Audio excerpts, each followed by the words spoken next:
Speaking of House of Commons debates, no one pays any attention to. It was grooming gangs yesterday, vaccine victims today. Here's Sir Jeremy Wright, the member for Kenilworth, speaking about the slow rate of compensation for vaccine victims. And on the latest figures I have, and it may well be the Minister has more up-to-date figures, there are 2,407 applications to the scheme related to COVID-19 vaccines, and cases are currently being processed at the rate of 13 a month. And at that rate, it will take more than 15 years to process all the cases.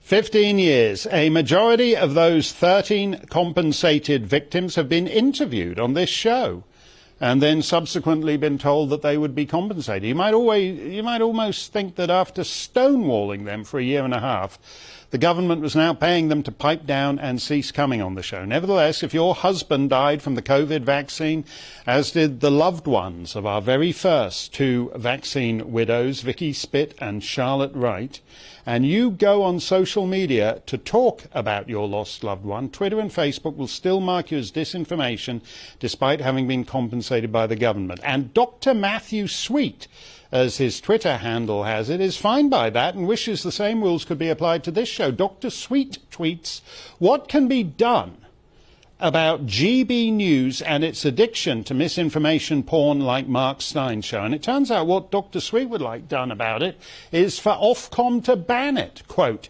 "Perhaps we could think of it as the journalistic equivalent of the raw sewage being spilled on British beaches. Here it is, stinking up social media. Maybe Ofcom will block up the pipe." Well, we've invited Dr. Matthew Sweet to come on the show and point out what he calls our misinformation, but he hasn't got back to us. We'll keep that invitation open because we like honest disagreement and think the crapped out groupthink British media, of which Dr. Sweet is such a near parodic exemplar, could use more of it. But it's important to understand when we bandy terms like misinformation, who exactly gets to decide what that is? Well, it's Facebook and Twitter and the like, but how do they come up with their definition of misinformation? Well, it turns out in America, the Biden administration meets with big tech and they all agree on the stuff you need to suppress, just like the Politburo and Pravda used to do in the old Soviet days.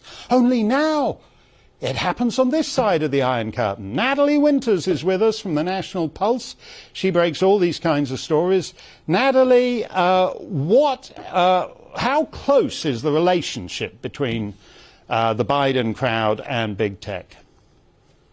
Way too close for comfort. We were fortunate to gain access to really a trove of emails through a Freedom of Information Act request that showed that officials, not just from the Biden White House, but a bunch of different federal agencies, including the Centers for Disease Control, the National Institute for Allergy and Infectious Diseases, which is headed by Anthony Fauci, and how a lot of these top and senior level officials were actually emailing with individuals representing social media companies like Twitter and Facebook to address COVID-19 misinformation. They don't specify what exactly that means, but if you read some of these emails, which we've curated some of the most damning ones, I would say, at our article in the National Pulse, you can see that representatives from both Facebook and Twitter admitted to taking down not just articles and stories, but entire users and pages and communities that they felt were posting information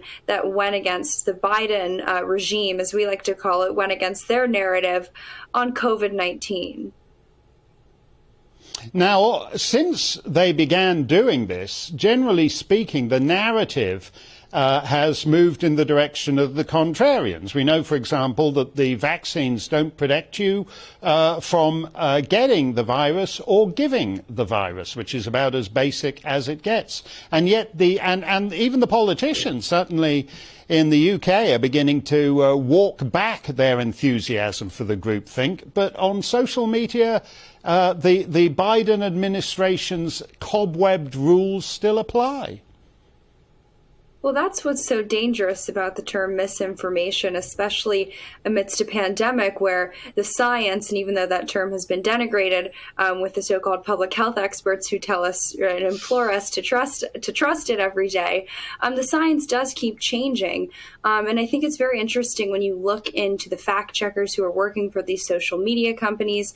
And it really seems that both the Chinese Communist Party and big pharmaceutical companies were really the biggest victors when it came to the type of content that was allowed on these social media platforms, right? Any stories that went against the so-called wet market theory in terms of the origins of COVID-19 and any stories critical of COVID-19 vaccines, those were the ones that were censored. So when you start to kind of peel back the layers to understand why these social media platforms made the decisions that they did, I think these emails that we gained access to introduce a whole other element and really represents a very, very concerning form of collusion that exists between the private and the public sector, where you see these social media platforms, which are ostensibly rooms for free speech, free debate, and free discourse. Well, that's actually not the case. When you pull the curtain back, you can see potentially all the way up to Joe Biden, all the way up to the upper echelons of the White House, that they had a say in what type of stories were censored. This, of course, coming on the heels of the 2020 election, where social media censorship played a very, very big role in determining that outcome. Yeah, you're absolutely right. And it's strange, the sudden enthusiasm that many Americans have for what is actually state media, a concept that they would once have utterly rejected. Thank you very much, Natalie. Always good to see you.